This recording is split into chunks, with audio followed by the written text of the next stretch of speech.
Hello and welcome to Talk of Your Game. It's match preview of West Ham United taking on Crystal Palace this weekend. Gonzo, as always, kick us off. Your thoughts on Palace, please. Yeah, I think probably the blueprint, the benchmark for what a club needs to do if you've been bouncing around in a championship or that level for some time and you've got 20,000, 30,000 fans, and what you want to do is get into the Premier League and stay there. And that's the blueprint. I've been saying it for 2 or 3 seasons now. It's the longest I can ever remember Crystal Palace being in the top flight, and I started saying that 3 seasons ago, and they're still there. And they've changed their manager and their ethos. Well, actually, not the club ethos, but they've changed their manager. So also the way they play has changed as well. But got to say they're a club of identity, and you have to say they've also had new investment. Even though Steve Parish is still there as the chairman, they have had new investment within that time. Yet they've still retained an identity, and I think that's really important. It's an identity of the way the fans are, the way the stadium is, the way the ownership is, and you certainly feel now that you know what their project is, you know their direction of travel, you know that what Crystal Palace want to do. They've given Vieira a chance. He's gone and done his apprenticeship out in the States, quite possibly at one of Man City's underling clubs there. Looking, I mean, a good team, mate. A good team who sort of they're quite studious in the way that they identify players and bring them in. And you know what? They bring in square pegs to fit square holes. And I think that middle of the road Premier League club, and I think they've made a bloody good success of it. Yeah, I'm pleased to see Vieira doing well at Crystal Palace. Under Hodgson, I thought the football was boring. I didn't enjoy watching Crystal Palace in neutral. Not that I should bother them what neutrals are thinking, but what their fans think. But I find it hard watching times under Roy Hodgson, and for them to sort of allow him to leave and then get someone like Patrick Vieira in. And it was a risk taking in Patrick Vieira. His time in France wasn't particularly great either. But they were being rewarded with that, which is good football. Last season, they played some really nice attacking football. They were enjoyable to watch. That's continued on this season. I do think they're missing Conor Gallagher. When I watch him, I think they're lacking that box-to-box midfielder that they had in him. But the football's still pleasing to watch at times. They have added a bit of a... They're harder to beat this season, I feel, Crystal Palace. I think they've got a little bit tougher, perhaps, than they were last year.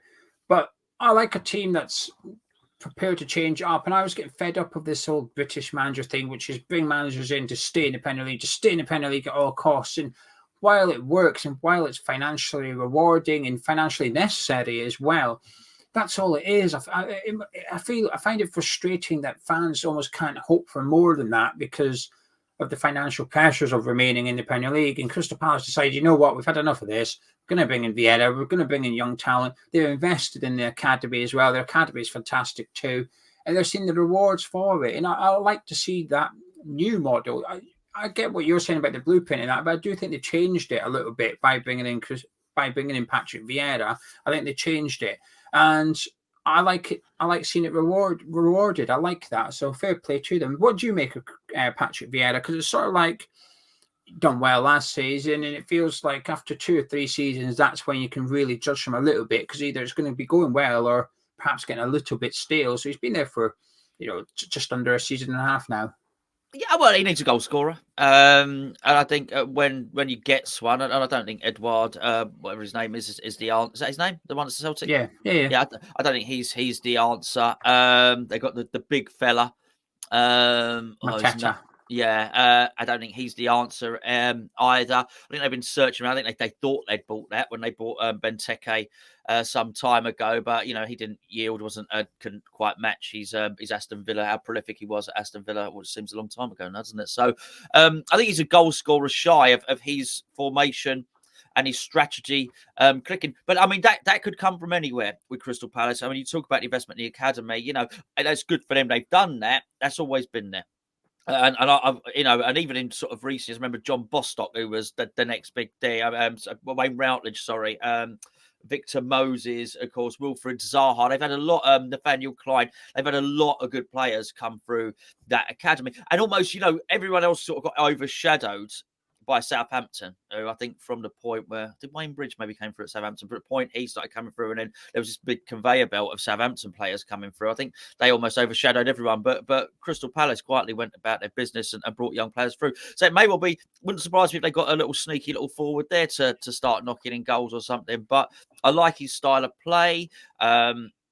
I think he's kept them fast and wide, which I think is important. That's always been a feature in recent years, at least, of how they've played.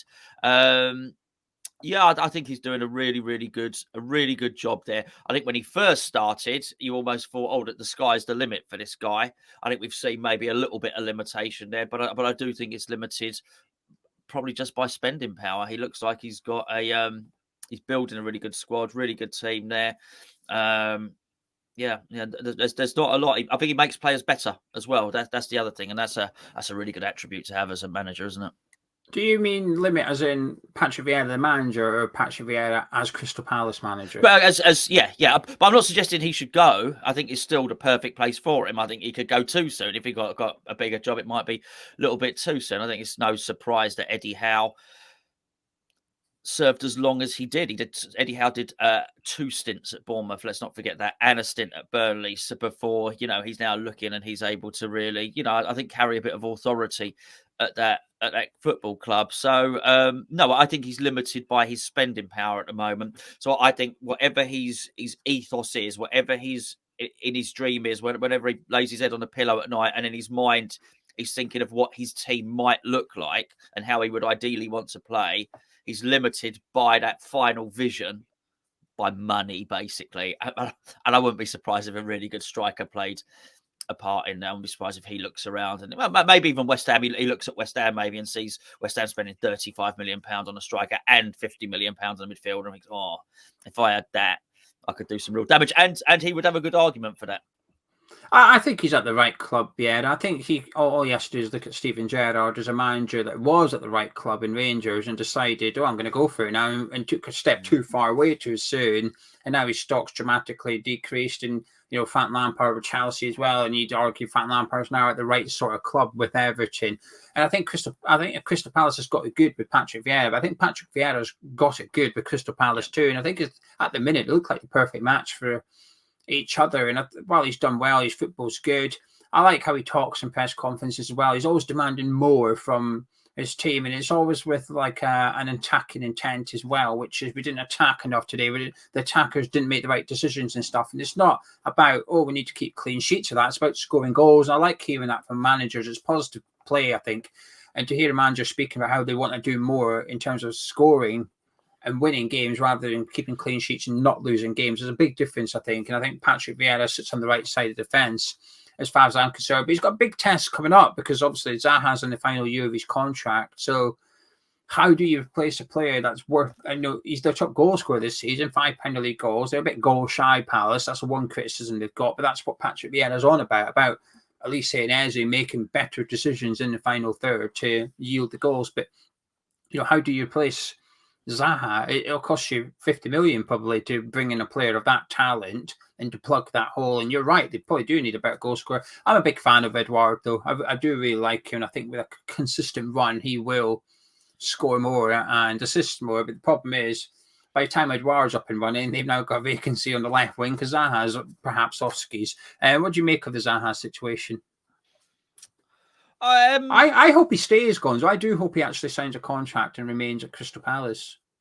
So do I. I mean, he loves the area. It's hard to throw it around. He's Crystal Palace through and through. People say when he left and he went to Man United, but he for some time now he's given a portion of his wages, and I don't mean like 100 quid here. I think he earns 100 grand a week. I think he gives about 10 grand a week away. I think it's 10%. For some reason, I think 10% comes to mind when we're talking about this. To basically local sort of like Norwood, Thornton Heath, Croydon charities to young people. I mean, that is putting your money where your mouth is. And I got to say, a lot is made of a lot of these other players, a lot of these foreign players. Mane would be one who does wonderful work. Don't get me wrong. I'm not diminishing that, but sometimes we look a little bit closer to home. And I think because he's stroppy, because he's moody, because he takes a dive, because of his petulance. It's easy not to look. It's easy to dislike Wilfried Zaha, actually. And so you can ignore the other stuff. But my point is, when you do that and they're all local charities, that's not just saying I love this area. That's walking the walk and talking the talk. That's surely got to make it harder for him to leave. And don't get me wrong, if you have that about you, I'm pretty sure if he does leave, he goes and does something. I'm sure those charities still get their money. So I don't think you can. When someone does that, I don't think you can even fault them in terms of their benevolence and their generosity. I hope he stays. I think because you never know. I mean, it might sound silly now. I wonder about Raheem Sterling. Actually, I look at Raheem Sterling now, and I have done. I wonder if he regrets moving. No, I don't know. I'm not Raheem, so I don't know. My point is, even somebody as good as that, at a higher caliber as that, can move for as much money as that from one big club to another. It might not be the right move. And there's some. I look at Potter, and I think there's some games he's just not going to play Sterling. He might do something else. He might drop Sterling. He might play a Aubameyang on the left. I know we're getting into a different team now, but Zaha's got. So while Zaha is brilliant, he goes to one of these better teams. Don't assume you're going to Arsenal and getting in ahead of Martinelli. It might not happen. In fact, it probably won't happen initially. So you've got to really back yourself. I think it's interesting. I agree, but he's got that Sam Maximan factor, hasn't he? And he's brilliant and frustrating and inconsistent. But he's actually more consistent this season, and that's another feather in Vieira's cap because I think he's made him more consistent. I hope he stays. I'm sick of these big clubs hoovering everyone up, and that's the other thing. Another reason I hope he stays. I hope he stays as well. I think Palace deserve it. He probably deserves to go play for a Champions League club. I think he's certainly good enough to do it as well, and cash in on his career as well. But I would like to see him remain at Selhurst Park and show loyalty. Crystal Palace want a good thing as well, actually, and I think if they could add a couple of good players and retain their better players, they've got a good team there actually, and it might only go to challenge for a domestic cup or something, but there's a lot to be said for that. And it sort of goes back to, Totti at Roma. And I'm not comparing them ability-wise, but when Totti was asked, why don't you go to Real Madrid and win everything? He said, why would I do that? One trophy at Roma is worth 10 at Real Madrid. And it's like that for Zaha at Crystal Palace, actually. Just winning something at Crystal Palace would be better than winning maybe 2 or 3 at another club kind of thing. Speaking of Zaha, and any players you admire apart from Zaha? Yeah. Lots of good players there. Anderson's having a good season. Plays really well at centre back. Okay, he gets all the attention. There, Anderson's a good player. Can be very, very creative as well. Eze is trying to fill that Gallagher role there. And I think he's learning it, and he's learning his trade. So he's being deployed a little bit more frequently in the centre rather than just wide, which is where he started his career. Elise has not been in the team that much, but he's come into it again recently. Just such a good player, Rolls Royce of a player. Every time I see him play, I think he's brilliant. I really do. The left back is Mitchell. Yeah, he's a decent player. They got some good players. I still think there's work in central midfield to be done. They wanted Flynn Downs. I'll tell you now, Flynn Downs will be playing in that midfield. Yeah, absolutely would. I think sometimes, there's still Milivojevic still comes back, and you think, okay. I know he's got a good set piece and this, that, and the other, and he's got leadership, but I think you're probably still lacking a bit in that central area. But as I say, look, the big clubs can do that. They can buy players for every position. I still, they're short of the finished model that they want to be. But they've got some good players there, mate. I think they're right back in a centre midfield. They're short of a really good, an outstanding starting 11. I think their centre back partnership is possibly one of the best in the Premier League. I agree with you about Mark Gay and Anderson, ball playing centre backs as well. Really easy on the eye, defensively really sound. I agree with you about Eze and Elise. And to be fair, Eze is probably the one player that would benefit if Zaha did leave Crystal Palace, actually, because he could possibly become more of a centre point in that team and actually go back out onto the left-hand side, and it would allow Patrick Vieira to have another centre midfielder in there. But saying that, I think Chet Decore, there was a lot of sort of noise made about him joining Crystal Palace, and I didn't ever seen him play, but I have to say every time I've seen Palace, he has impressed me a lot. I do think he's possibly one of the best signings of the season in the Premier League so far, actually. In the one game he didn't play, Crystal Palace got torn apart. And I think that shows sometimes you need to know how good a player is when you don't have them, then you realise they're not there and what happens. And I think they got that reminder at Goodison Park. Crystal Palace got thumped 3-0 away to Everton. And the only player to come out with any credit was Decore, the one player who didn't actually play. And I think he's been tremendous for them in defensive midfield. Now, shall we talk about West Ham? Yeah, absolutely. A bit of team news, first of all, as usual. Paqueta is back. He's been back in training all week ahead of this game. Maxwell Cornet, don't know, depends what that setback was, but he appears to be missing again. And Fabianski is expected to be okay for Sunday. He went off last weekend and missed the game on Thursday. He was left back in London, but he's expected to be fit and ready for the game against Crystal Palace. So we've nearly got a full house, Gonzo. I think Cornet is really the only person missing. As a surprise. When I say missing, I mean literally missing as well. Yeah. Right. Who would you like in goal? Areola, please. Fabianski for me. We'll continue to disagree on that. Yeah, why not? Why not? Do you think he's fit? So you think Fabianski's fit, do you? I don't think Areola would have played on Thursday if he wasn't. I think we can guess Moyes' starting 11 based on the starting 11 in Romania. Yeah, no, I would agree with that. I'm just not sure about this resting and rotating the goal. I'm not sure that means the same as Soufal starting, if you know what I mean. Because you don't get knackered standing around, particularly don't get knackered in goal when you're playing against FCSB. He didn't have much to do, did he, Areola? No. Right, this just a reminder. This is a team me and Gonzo would like to see, not the team we think Moyes will play. Talk me through your defence. We will have Tilo Kehrer at right back, please. Craig Dawson, Kurt Zuma, Kurt the Rock Zuma. He plays like that again. He's going to get a new name.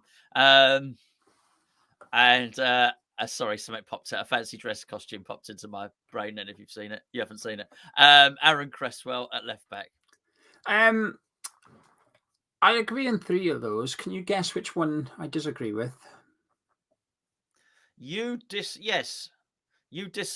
Oh, cheeky. Okay, you might disagree on the right back, but you might have been so impressed with Gerd, you want him to play. You're correct on one of them, obviously. It's not the Aguerd one. The temptation to see Aguerd is quite high, though, isn't it? But I do think I think Zuma and Dawson have been fine in the last couple of games, and it is hard to resist the urge to say Aguerd, please, because he looks that good. But it's right back. I think we've got a problem at right back. I actually, when I wrote down my team, I'd like to see, I wrote down 10 players, and then I got to the right back one. I thought, I don't trust Kehrer up against Zaha. I don't trust him at all, Gonzo. I think going forward, he's probably our best option. Now we can debate Hasan Ashby. I think it's insignificant because I don't think he's going to play. So it's between Soufal, Johnson, and Kehrer at right back. I think that's your options. And I think who's the best one to give us something in possession? I think it is Kehrer. But who's the one most likely to give me a heart attack against Zaha? I think it's also Tilo Kehrer. Wow. So for that reason, I'm going to put Soufal in my team. I think defensively, pretty solid. I've seen Soufal come up against really good left wingers throughout his time at West Ham, and he usually gets the better of them over 90 minutes, especially defensively. Now, going forward, he can be frustrating. But I think when you're picking your team, you can't just put in the best defensive player in every single position. I think there's got to be a balance there. And I think you can't say what we've said about Zaha, then underestimate him to some extent. He is capable of winning a game on his own. And I think that's dangerous. And I think you have to do what's up. Did you just say we can't put the best defensive player in every position? Offensive, sorry. That's what I meant. That's what I thought you said. West Ham can't play the best defensive player. Don't worry, we won't. We will definitely put the best defensive player in every position. Yeah, that's what I meant. Best defensive one. I thought you can't pick your right back because of what he gives you going forward, and your centre midfielders what they give you going forward. You've got to have that balance in there, and that's why I would go with Soufal. However, I do acknowledge it's going to be an unpopular call in this video. But I do think the rest of our team's going to match Gonzo. What's your midfield? Well, maybe it won't. I mean, it will. Oh, really? Okay. I've got to play Rice and Downs. I just Flynn Downes is wasted. He's such a bloody good footballer. I think he's brilliant. I think he's brilliant. And I just want to make that point because I'm aware that the videos I might have done recently sound critical of Flynn Downes. I'm not.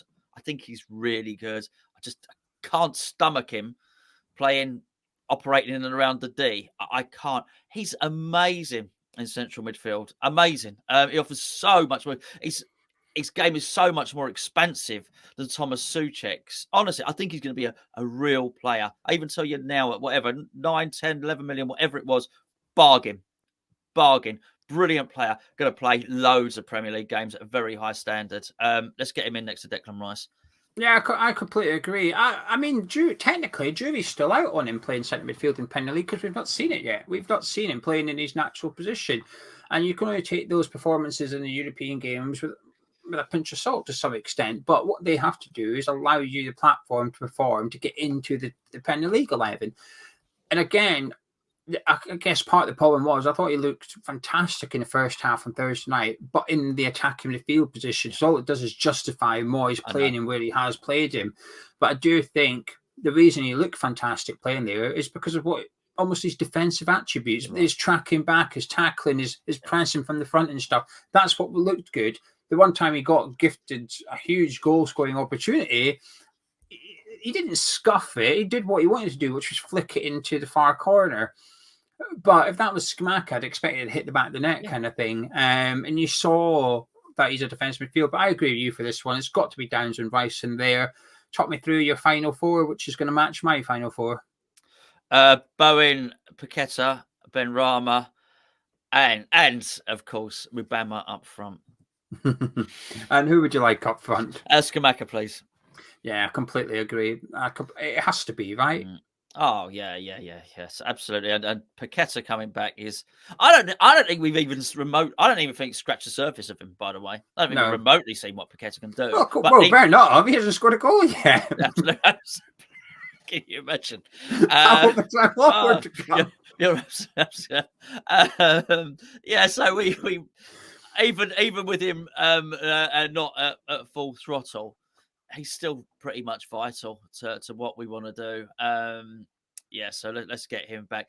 If Moyes dares to do that, then that really is a lovely attacking four. Do you think Moyes will do that? I actually think he's going to do your team bar one, which is Souček for Downes. I think the other 10, I think, is actually, well, maybe not Areola, but the outfield will arise. Yeah. I think that's what he'll do. I think he'll play your back four and your front four is just that midfield pair. I'll take that. I'll take that. I mean, because that I don't mind because we're now one more attacking player. All right. Because as I keep saying, as Souček is a defensive player now, if he does that, I've got to say, I'll go. Even if we lose, I'll go relatively easy on him for that because that's actually what I want to see.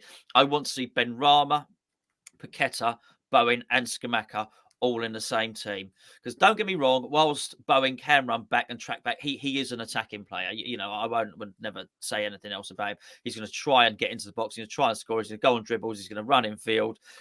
He's going to try and do some delivery. He's going to try and score some goals. He's going to try and curl the ball with his left foot into the far corner.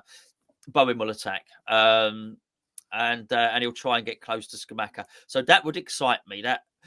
And I think most importantly, it gives Patrick. We spent the first 15 minutes of the video praising Crystal Palace, so it gives Patrick Vieira something to think about actually, and it allows. I don't know where they're going to play right back. They might, but if they play Joel Ward there, and I'm aware that I've got a bit of history with Joel Ward on this particular channel, but if they play Joel, for those of you who don't know, we played Crystal Palace a couple of years ago, and before the game. We were doing this preview, and I said they're quite limited at right back. I said they got Joel Ward there. Joel Ward's not the type of player who'll go marauding down the right wing and put a crossover for Christian Benteke to head it in the back of the net. Well, you can guess what happens. So there you go. I mean, pretty early in the game, as I remember it as well. I think that was the one where... But hang on. Gonzo went in 2-footed on Joe Ward. He's just sat slagging him off for 2 minutes non-stop. Basically, it's like Ward couldn't cross the road. And then... Oh, yeah. Yeah, all the stuff. I did. I really did. Actually, sorry, we digress.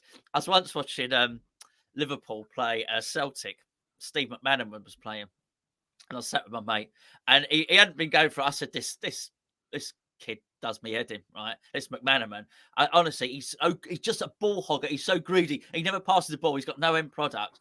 If you ever go and see it, a Steve McManaman goal against Celtic, I think he picked it up. The goalkeeper rolled it out to him. Honestly, he dribbled. It's should be one of the goals of all time. He dribbled down the pitch and scored. So I got form for this sort of stuff. Anyway, so Joe Ward's there to be got at. He's very capable of putting a crossover, by the way. Joe Ward said to me, so it's really important we play Ben Rama there and not 4 hours was the long version of the story. Anyway, before we get on to talk about the match itself, can we point you in the direction of the Hammers Chat page? And if you want more Hammers Chat videos, you can sign up to our Patreon from £3.60 per month. However, there's a big benefit for patrons this month because next Thursday we are starting our 12 days of Christmas offers. Every single day we got a different offer at our store, which will only be valid for 24 hours. And I can guarantee you we're going to run out of stock on a couple of the things. But the patrons get the heads up. On Monday, they get the full list of all 12 offers, whereas for regular subscribers, you get the offer on a Thursday, it disappears on Friday, and you don't know what Friday's offer is going to be. You've got to tune back in to find out. But patrons get the heads up, and they also get access to the offers the night before it goes live. So there's a big bonus there for patrons this month. And also it helps support the channel as well. So you can go to patreon.com/HammersChat. Links in the description of this video and also the pinned comments of this video. More videos, more perks, entry to all our raffle and ticket giveaways as well, and permanent online store discount, which is helpful ahead of Christmas. And a Crystal Palace vlog. Yes, you get a Crystal Palace matchday vlog from Gonzo. Big game. Big game. You know, we've all enjoyed the European adventure and stuff, but I think you can come crashing down to earth pretty quickly should we not win this game, not lose, just not win it actually, because the league is tight. Yeah, absolutely. I mean, anyone can do anything in the league. Well, apart obviously, you know what I mean. You know what I'm saying? Exclude that top couple, but Crystal Palace can beat West Ham, and West Ham can beat Crystal Palace. This is anyone's game. It really is. So it is actually really, really important, and that's why I'll be pleased if Moyes does that, because we have this set number of games where Moyes goes in not to lose, and we can't keep doing that. It almost seems upon each season, it's gone from a top 6, it became a top 6. That then Brighton, and now you think, it's going to be top 6, Brighton plus Newcastle, and we can't keep adding teams into it. Just defending and fearing everybody, and it'd be easy to fear Crystal Palace for all the reasons we said in the first 15 minutes of this video. But we have to at some point stamp our authority on it, stop going in defensively, and actually try and attack teams. And I think that Scamacca needs a lift, bearing in mind, you know, the article in The Athletic. I think it's important that for him and other players like it, that actually we go into a game with a bit of attacking intent. And intent is all it takes, by the way. We had intent for large periods in that Manchester United game. The problem was we had intent from defensive players. We started to swarm them at points. Honestly, we were swarming Manchester United. Okay, well, that's all well and good. But let's not go in and swarm Crystal Palace with a bunch of centre-backs. Let's go in and swarm them with attacking players. Let's use the £35 million striker. You know, let's use the £50 million attacker. Let's use Bowen, who was being linked with Liverpool for £60 million last season. Let's utilise those players and actually go for it. So it is a massive, I say massive game. It is a very important game. It is. It's 2 big games. The Palace one and the Leicester one. I appreciate we've got the League Cup in between, but we'll deal with that separately. But Palace and Leicester, we need a minimum of 4 points. A minimum. I would say that we actually need 6, but we've got to. Anything less than 4 points is unacceptable out of these 2 games, because it just means that you go into that World Cup period, which is a long time, with pressure. That pressure doesn't go away. The league table is not going to change during the World Cup. It's going to remain the same, which is we are X, and X will be very much 4 or 5 points ahead of relegations, or maybe even less than that.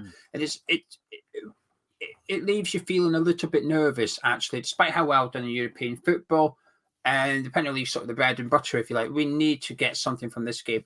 Palace haven't won an away game yet this season, so you sort of think, well, I know what's going to happen now. But Moyes has bucked that trend, in fairness to Moyes. I no longer have this fear of when there's a striker who's not scored in 10, oh, here we go, he's coming to West Ham, he's going to finally score in his 11th game. I don't have that anymore. He stopped me feeling like that. But in order to have this poor record away to those 6 clubs, you can only sort of justify that, if you like, or balance it out is perhaps a better phrase, by picking up points, plural, at home to the other 12, 11 teams in the Premier League. And this includes this fixture and the Leicester fixture as well. He has to get at least 4 points in these 2 games. It's a big game for Moyes. It's a big game for West Ham. And it's a big game for some of the players as well, actually, because there's quite a few players in form going into this one. But the teams that you and I have named, that, you know, we can't agree on a right back for reasons. We don't want to see the centre midfielder that's going to start on Sunday for certain reasons. We're both picking an out-of-form right winger in our team as well. So not everybody's in form going into this game. So we have to make sure we need 3 points. Anything less is simply not good enough. Saying that, are you confident? No. I think it's hard. The teams are too evenly matched to be confident. Do I think we win? I suspect we might. But it's, yes, they're too evenly matched. They've got players that can hurt you. We've got players that can hurt them. They've got a settled defence. I think when we've got Zuma and Dawson at the back, we've got a settled defence there. So I think it's pretty close. I think it's pretty tight. We can win the midfield battle, though. I'm quite certain of that if we apply ourselves and do that adequately. But I think they might win the battle in the wide areas. So I think it's going to be a really interesting battle, actually. Yeah, I think my feelings are similar to yours. I am optimistic, but extremely cautious at the same time as well. I don't think there's going to be much in this game. I'll be surprised if either team wins by 2 goals. I think there might be a goal in it at the most. It's going to be very, very close. They won't do what they did at Everton, which is lose 3-0 and fall apart in the second half. That's not going to happen again. If anything, that's a bad thing for West Ham because it already has happened. It makes them a little bit wary of it. And, you know, Elise Eze, Jordan Ayew loves scoring against West Ham as well. So he's no doubt going to get on the score sheet at some point. He's usually bloody worldy too. It's never just a tap in where Jordan Ayew's concerned. I'll dance around 5 players and lob it over your goalkeeper. I'm nervous for this one, Gonzo, actually. I am nervous. It feels like there's a lot riding on this, and they've got, like you said, they've got players individually to hurt us, but also as a team they can hurt us as well. But so do we. And I'm inclined to say if we turn up, and it is a big if, with the right attitude, with the right intent and the right personnel, and it's a lot to call, it's a lot for Moyes to get right bang on, then we should win this game. I guess it comes down to a question of, well, are you confident that Moyes will get all those things right? And I'm not too sure I am. Can I get any final words from yourself as well as your score prediction? I'd imagine people listening to this right now is pretty uncertain as to which we're both going to go for. Usually you can get a bit of a vibe, but I think I know both of our score. I know both of our score predictions. I know mine, and I think I know yours. I definitely know mine because it's fun. All right. Have you got a pen and paper? I can do it very. Let's very play a game. quickly. Write down my score prediction, and I'll write down yours, and then. Oh, what's it like this? You'll like this one. And then you can we'll see if we've got a little matching one. While you're doing that, you've done it. Yeah. Right, come on then. Your score prediction. Your final words and your score prediction, and I'll show you. Okay. My final words are that my stationery shelf needs tidying up. That much is clear. My other final words are that Moyes is infinitely capable of playing it defensive and winning this game. Let's just get that right. I think I've all got it in my mind that, you know, attack. Moyes can shut this out and win 1-0. All right. And he might. That might be the way he goes. But if he plays the team with Ben Rama and all the ones we discussed, then I think we might be in for a little humdinger, like a little, like a basketball game, really. It doesn't mean every ball goes in the basket, by the way. It just means there's a lot of shots. So I am, my score. So what am I doing? I'm holding up your one and... No, you're giving your score prediction. I'll show you what I think you're going to do. Then I'll give my final words and then put yours down now. Put yours down. Okay, but it's written on the other side. Unless you've got X-ray vision, you can't see that. I don't want to see it yet. What's your score prediction? 2-1 to West Ham. There you go. Called it. Okay. Right. My final words. Yeah. I agree with you. I think Moyes might go for the 1-0. I think The one area I've got, my slight worry about this is when I saw that team that was going to play FCSB, I thought, okay, now I know West Ham's starting 11. I now know it's going to be Fabianski, Kerr, Dawson, Zuma, Creswell, Souček, Rice, Benrahma, Bowen, Paqueta, Scamacca. That's our starting 11. The striker one's interesting because he didn't take Antonio, but I think that's what he'll do. However, I have to confess, when he made those first substitutions, Downs come off. I thought, bloody good game he's just had in that number 10 position. Is that enough for Moyes to keep him in? I thought maybe not. But Fornals went off after scoring 2 goals. I'll be honest. Part of me thought, I wonder if he's going to, in order to justify putting Paqueta in ahead of Downs, he's also going to put Fornals in ahead of Benrahma. Because I had this theory when we first signed Paqueta, which is I'm not sure we're going to see Paqueta and Benrahma in the same team early doors. We didn't. I remember Chelsea put one in and then the substitutions, one came on and one came off. I've got a little worry he's going to play Fornals ahead of Saïd Benrahma actually because of that 2 goals on Thursday in order to justify putting Paqueta in. But with all that said and done, these are the games that Moyes tends to win. So I'm going to say West Ham 2, Crystal Palace 1. Of course you are, my friends. Of course you bloody are. Brilliant. Love it. There you go. There you go. Right, shall we leave it there? Yeah, absolutely. Enjoy the game. Enjoy the game on Sunday, Gonzo. Thanks, mate. Yeah, cheers, hopefully. It'll be 2-1. Of course we're going to enjoy it. Well, that's going to have to go on the bet giveaway on Sunday. We're putting the score in there. It's already 7-1 before we've even started. If you enjoyed this video, please do drop a like on it. Subscribe if you're new to Hammers Chat. We'll be live at 12:55. If you're not heading to the game like Gonzo is, or Gonzo is going to the game, but if you're not heading to the game like me, then make sure you join us at 12:55. Also, please do check out our Patreon, patreon.com/Hammers Chat. All the details of all your benefits, the additional video content you get is over there. We'll be covering the World Cup on Patreon as well. So even though the West Ham games will be stopping, our game coverage shall not. So we'll still have our opposition predictions. We'll still have our player ratings. And we're hoping to add a new series next week on Hammers Chat Patreon. But thank you for all the support. Gonzo, catch you in a bit. See you later.